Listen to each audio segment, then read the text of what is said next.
Welcome to season 2 of the Halftime Report powered by Sports Cannabis. I'm your host, D-Ray, and today we're joined by absolute legend, former Highsman winner. I don't want to go full Stephen A, but former Highsman winner, retired NFL athlete, cannabis advocate, entrepreneur, co-founder of Highsman, everybody's big brother when it comes to this cannabis shit.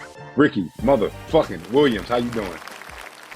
I'm feeling I'm sorry, I had to bring the energy for this one, man. This is a big deal. We not only are you kicking off our season 2 for this show that just helps so many of us understand this playing on a different level, but obviously, as you're already aware, Heisman is a big sponsor of ours this season, so I got to show love. Yeah, I mean, to me, and being on the other side of being the person that's always receiving the sponsorship, I remember doing a Pepsi commercial, and I was on the field, and they're paying me well, but I'm thinking, I don't drink Pepsi, so there was like this, like this. It was what I was supposed to do, but it didn't feel right. So now I'm in a position to sponsor, and I love to like support people, missions, visions that are aligned with mine. Because as a football player in a team sport, I realize I can't do it by myself. I gotta find like-minded individuals that are about it. I like that. I got to be honest, man. I've heard several of your interviews. I've been watching you for these past couple years. I love you have an approach to things that is something that a lot of people don't expect from a football player. You have a very intellectual, but a very gentle approach to the way that you address certain things. If someone asks you a question, like I asked you before we got on, is there anything you don't want to share? And you're very much an open book, but you do it in a way that is, it's not heavy-handed. Where does that come from? Being a black man in Mm-hmm. America, and just especially a big one, a big scary looking one. And oh my God.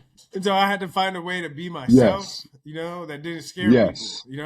And so and there's funny, but it's true that I think people are kind of intimidated when they see that what I can do on the football field, and then they also see that I can hold my own in a conversation, or at least I can present ideas in a way that they can understand, and that kind of alarms them.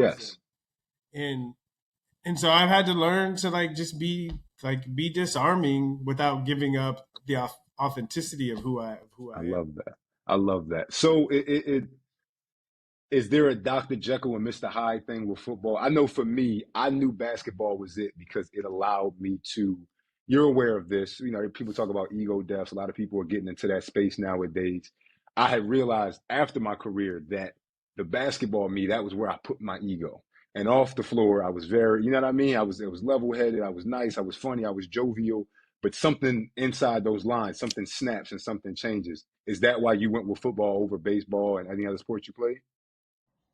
I think I would say it differently, but yes, I think of because the energy that you need to be successful in sports is the same energy that you need to like fight and battle. It's an aggressive kind of energy, you know, and typically in our culture we don't really have sanctioned ways to express that other than sports.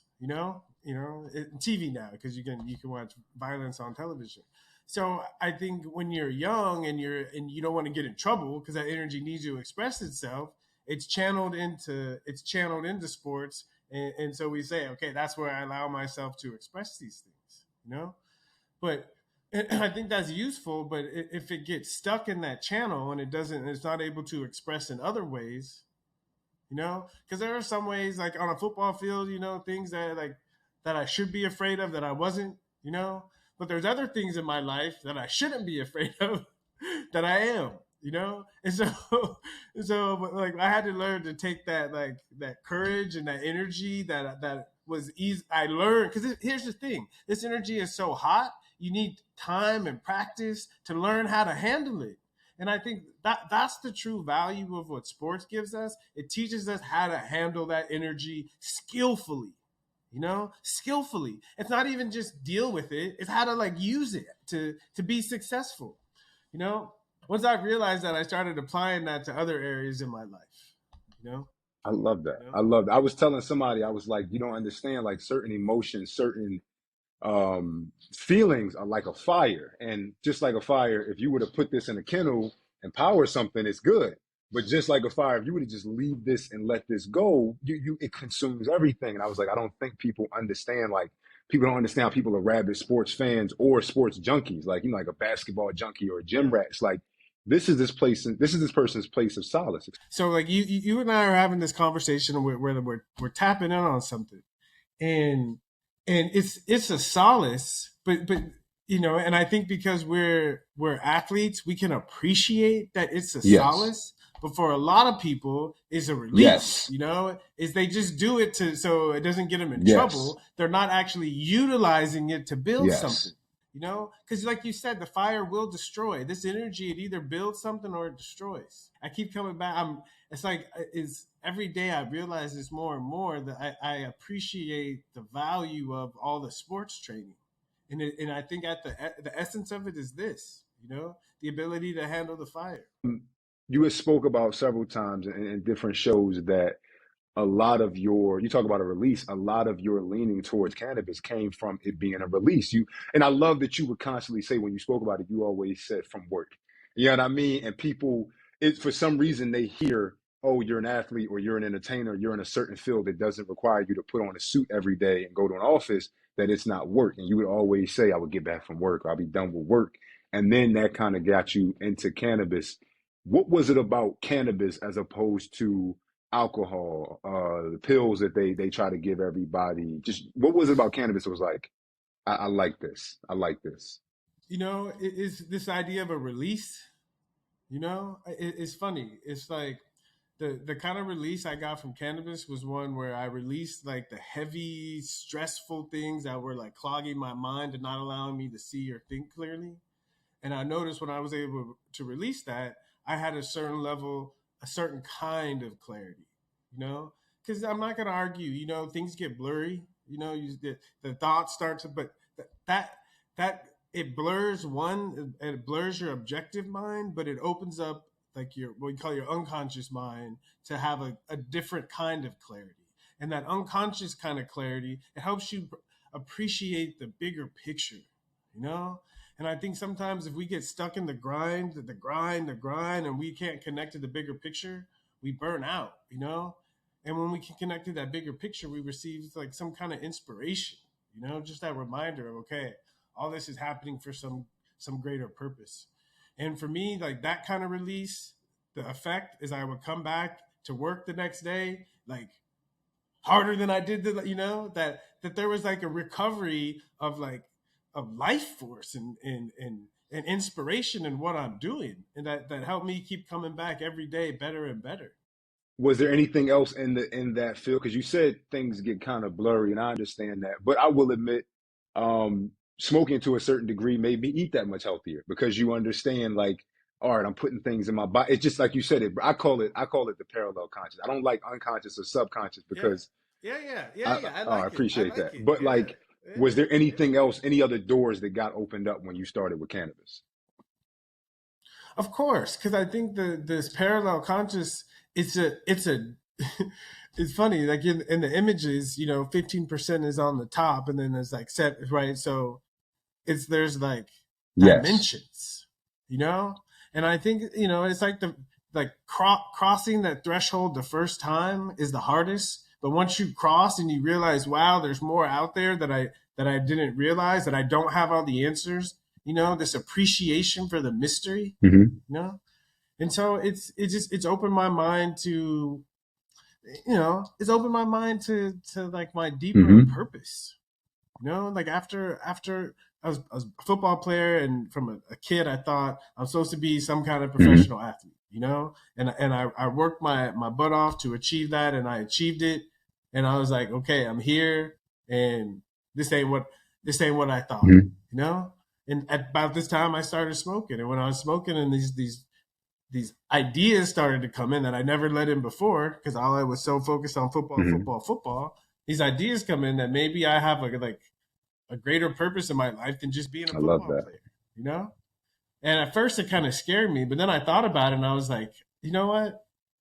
that feels good that my only purpose on this planet is not just to destroy my Yeah, body, yeah. entertaining people, it was and so just this like felt need to have some like greater purpose than just being a Hmm. football player.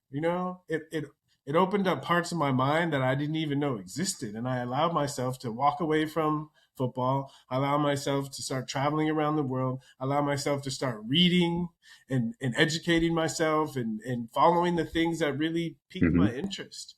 And as I followed those breadcrumbs, my life just got so much more interesting, more meaningful, more So vibrant. when you all right, so you talked about purpose, you talked about leaning into the mystery of life.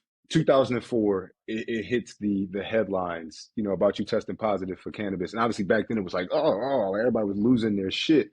Did you have that moment of clarity immediately, or was it because of what that did to your career? It kind of it's like the hero's journey. Sometimes you get kicked into action, sometimes you get dragged into action, sometimes he just walks into it.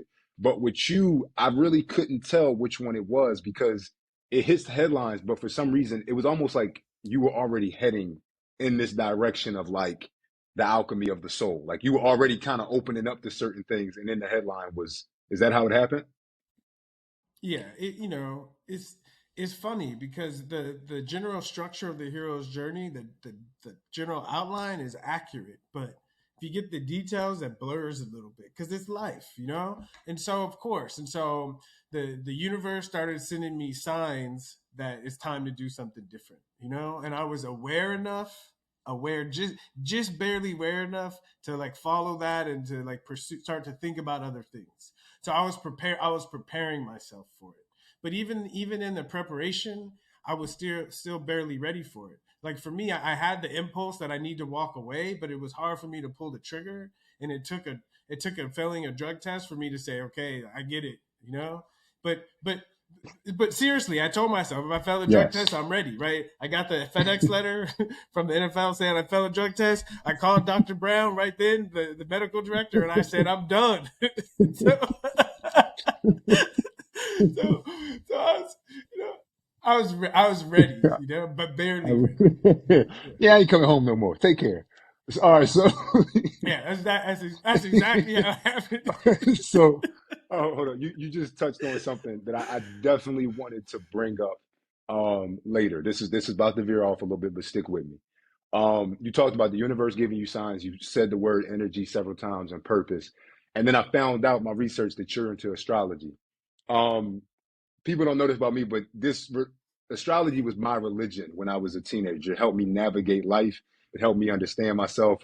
I'm a Libra. I understand my scale. You know what I mean? I've been, me and my mother got into astrology after we walked away from Islam when I was a teenager.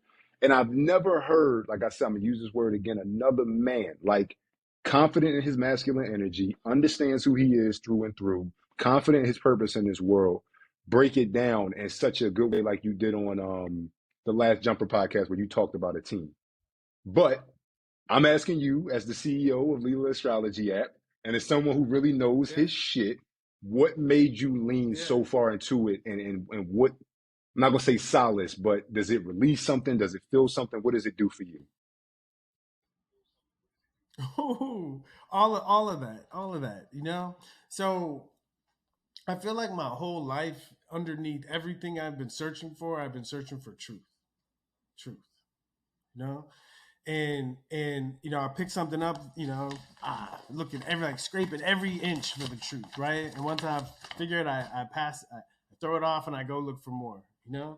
And when I found astrology was the one thing that like it just kept giving me more, it just kept giving me more. To this day, it just keeps giving me more access to truth.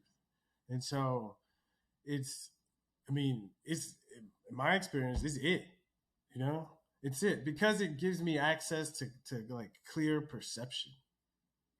You know, and yeah, I started Lila because this is something. It's like it's my life's work. Something that I like to try to get people to appreciate. It's funny. It started when I was a kid. I had a single mother. She had three kids about the same age, and I was wild. Okay, and and she did her best, but she would say I didn't have there was no instruction manual, you know And it's true that when we try to like love each other and take care of each other, we try our best. Okay. But people don't come with instruction manuals, you know? And then I started learning astrology and I realized we do come with instruction manuals, you know? It's just if you just learn how to read it and you understand like instruction manual of like how to like love another, how to appreciate another person, you know?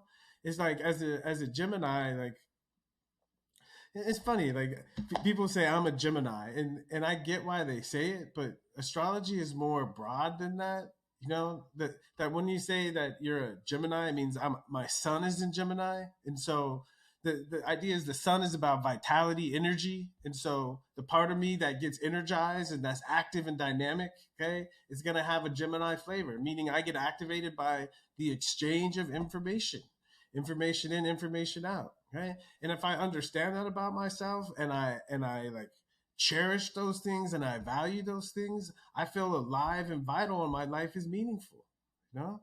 And it's not describing me, it's just a suggestion that if it works. And for me, like I said, I retired from the NFL and I started traveling, I started reading, okay, I started doing all these Gemini things. I didn't even know it. I naturally started doing these Gemini things, and my life just turned on. It came alive, and you know, intelligent, right? Because I've read and I've studied and I've opened my mind that I can communicate clearly enough where I can convey ideas to people. That's really what Yes, Gemini is yes. all Y'all about. are, for better or worse, the biggest advocate for. I've never seen, you look at historically, Kendrick Lamar, Lauryn Hill, Kanye West, Prince, Biggie, Biggie, Tupac. Biggie. I've never seen, my little sister's one, the one that's closest to me. You guys are so necessary because I've never seen anybody fight for the little Mm, guy like a Gemini. mm, When everybody else is like, mm. the Gemini, for better or for worse, the Gemini is like, guys, let's look at this from both sides. Let's try to have perspective. And I got to be honest with you, I'm going to say this on behalf of all Libras and Pisces. Perspective. We kind of leave y'all out to hang. People talk about a duality amongst Geminis and Pisces being two fish and Libras being two scales. We understand that duality, but y'all just have it. Y'all are geniuses in y'all craft. Y'all just have it on a different, like y'all are in touch with something that no other sign gets close to. So I feel you with the whole bad Yeah, rep though. As soon as you say something, you indecisive because you a yeah, Libra. Like, no, yeah, I just don't like this restaurant. yeah, It's yeah, just, yeah, that's all it is. yeah, yeah.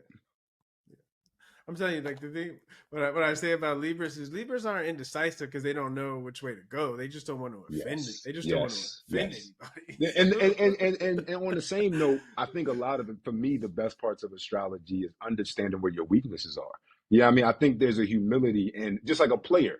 I don't really like going left. I don't like running that route. So it's not that I'm never gonna do it, but when a situation constantly calls for me to do that, I want to stay away from it. I told him I was like, it's aligning yourself with nature. You are aligning the same way a plant doesn't ask how mm, to grow, it just leans towards the light. You are aligning yourself with that type yeah. of force. Yeah, that's what I say with Lila. I describe it Hmm. as like a tuning mechanism. You know that if you tap in, Yes. it taps you in. You know, I say like the best use case of Lila is people open it and they read, and it's not doesn't tell them anything new. It just Hmm. gives them an affirmation. You know, yes, learning to trust, learning to So is trust that an things. art, or is that a science, or is it something in between? What would you consider it? I consider it a passion, and the like the etymological uh, definition of a passion, which means something that you suffer for, but it's worth it. You know, because to listen to that voice inside you suffer because you're not going to get validation from other not you're not going to get validation from other people for that voice that's inside of you until you have the courage to express it, right? And get them to recognize you as that voice inside. But I think, you know, we hide that voice inside. And so we expect people to see it and appreciate our greatness. But if we hide it, how can they see it? I had to ask. It's just for me, it feels so good to have a conversation with somebody who understands it on another level outside of I think I'm this, I think I'm that. They said it's because I like to drink because it's like, no, that's not how it works. It's not that detailed. It's Yeah. just it's a broad view. But to get back on track, switch back gears. Last year, the NFL pledges $1 million.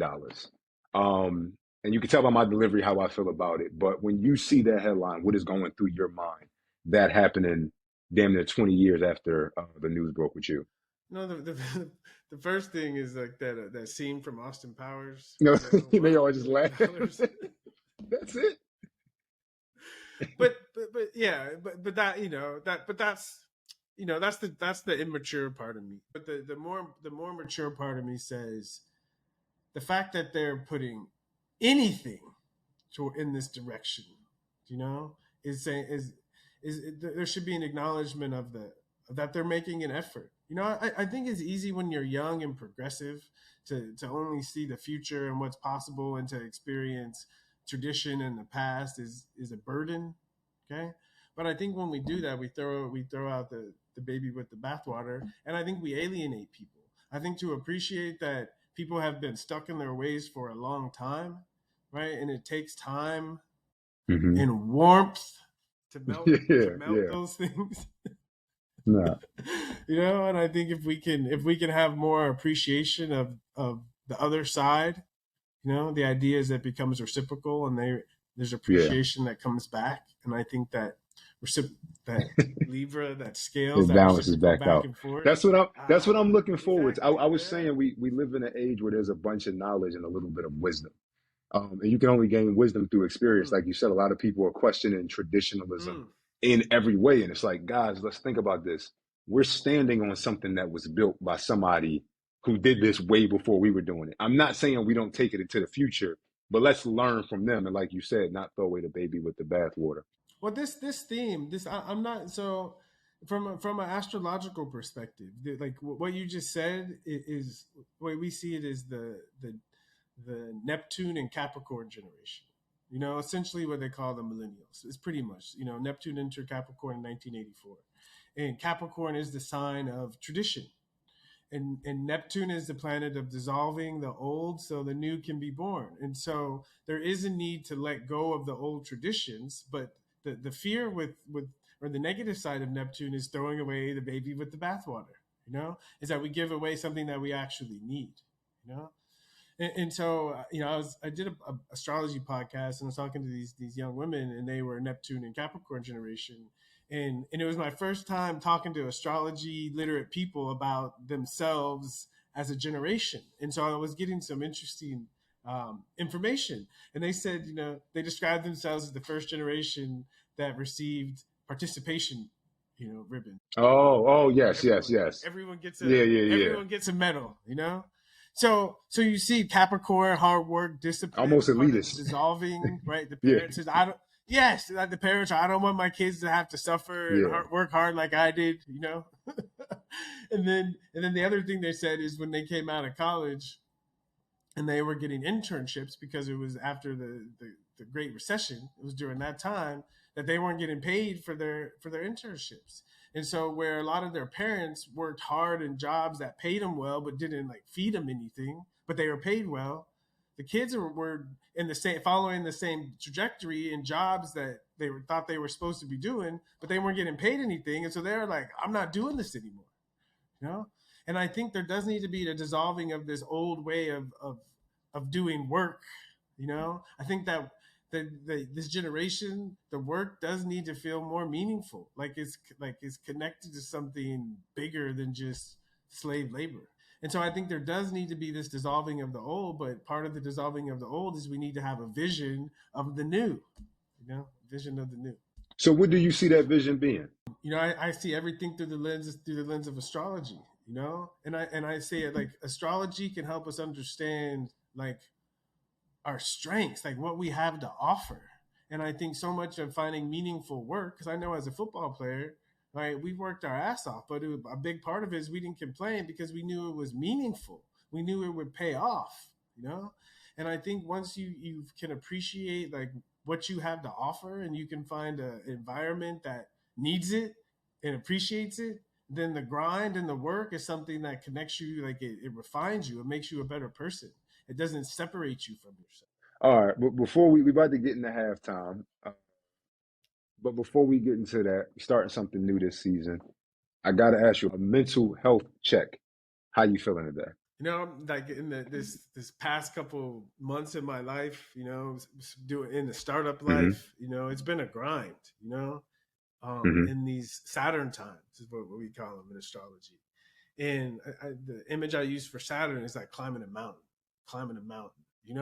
And it's like when you first start and it's hard, you're like, oh man, I'm not sure if I can make it. Why did I do this? And then you push through that, Hmm. and you get your rhythm, and you're almost to the top and you can feel it. Okay. That's how I feel today, like Okay. I'm getting it, All right. So 1 to 10, getting it. is it closer to an 8, 9?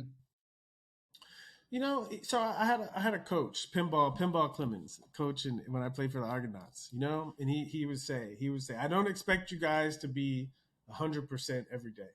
Huh? He said, some days you're going to be 60%. He said, but what I want is 100% of that 60%. You know, so it's hard to say, like, one.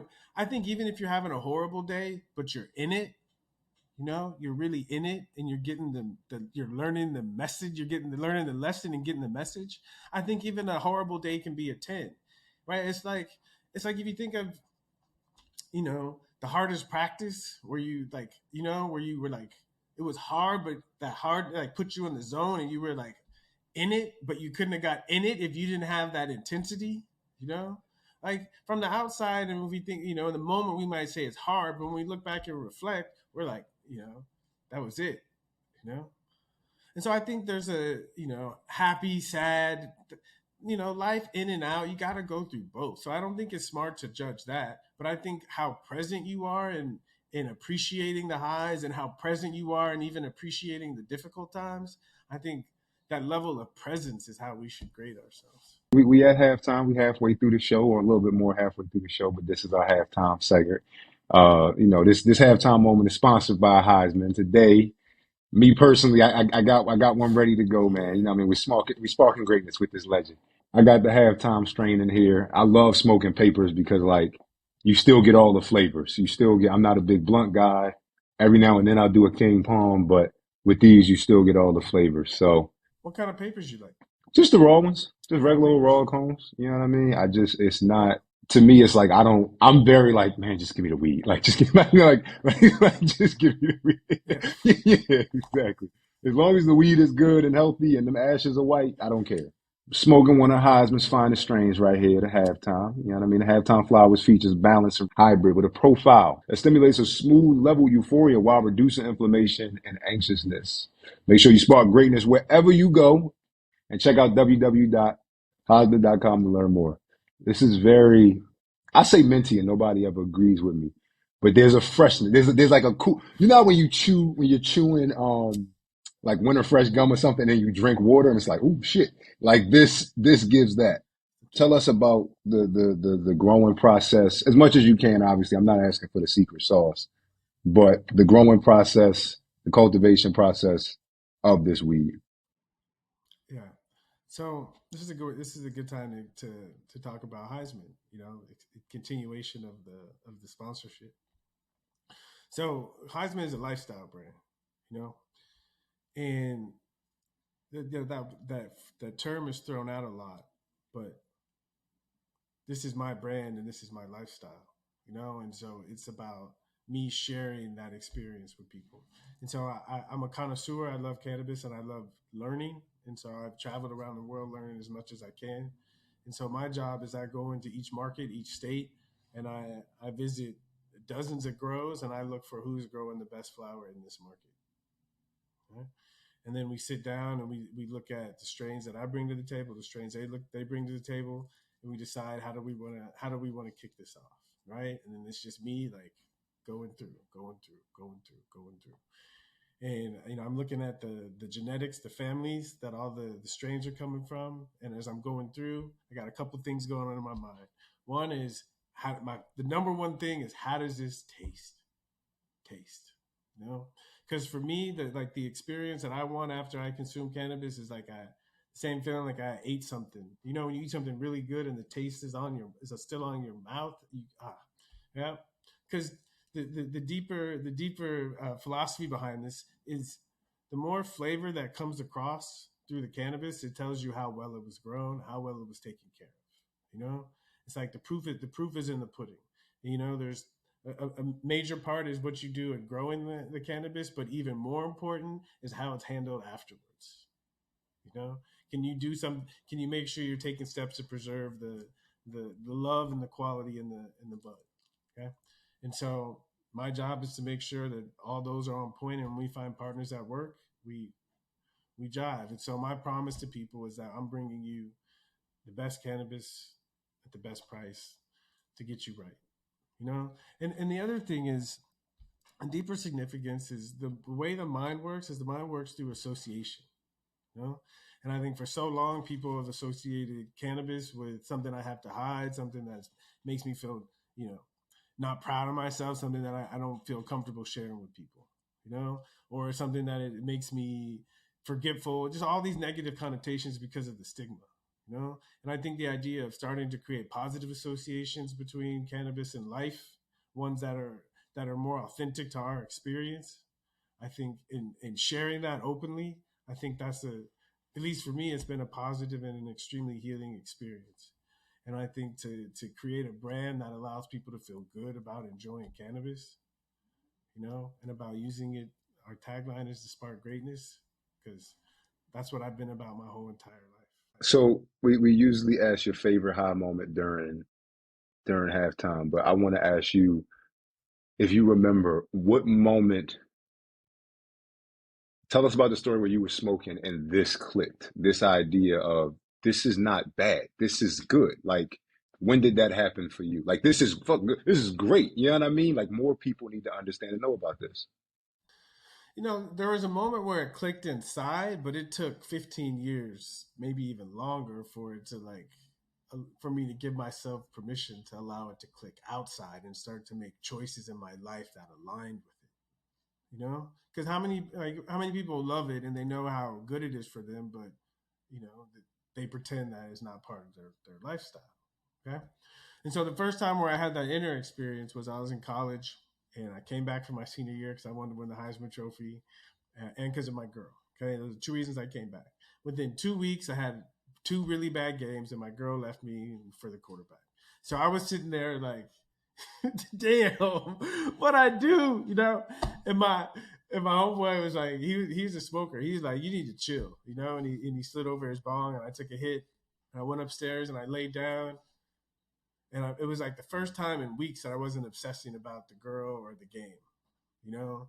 And I just like my mind just drifted to that place, and I started thinking about the upcoming games and things that I could do to get back on track.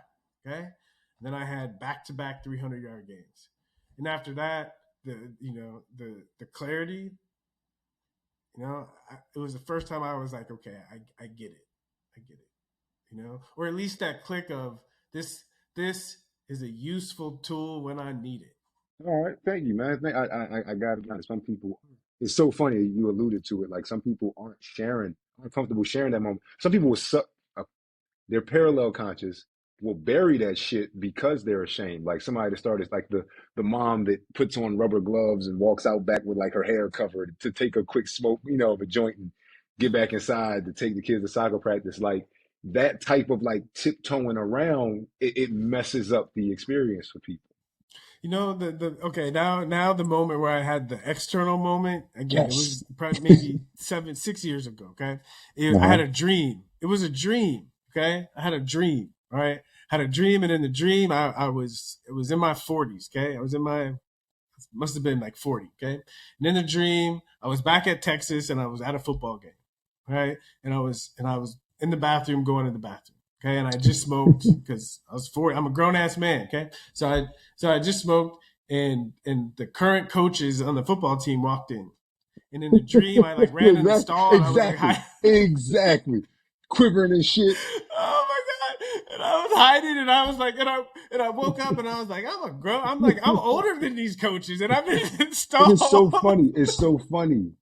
It's so And funny then how I your was like, dreams will your dream to me, what I've discovered, I've done some work on this because I ain't gonna lie, I've had some where it's like, all right, what the hell?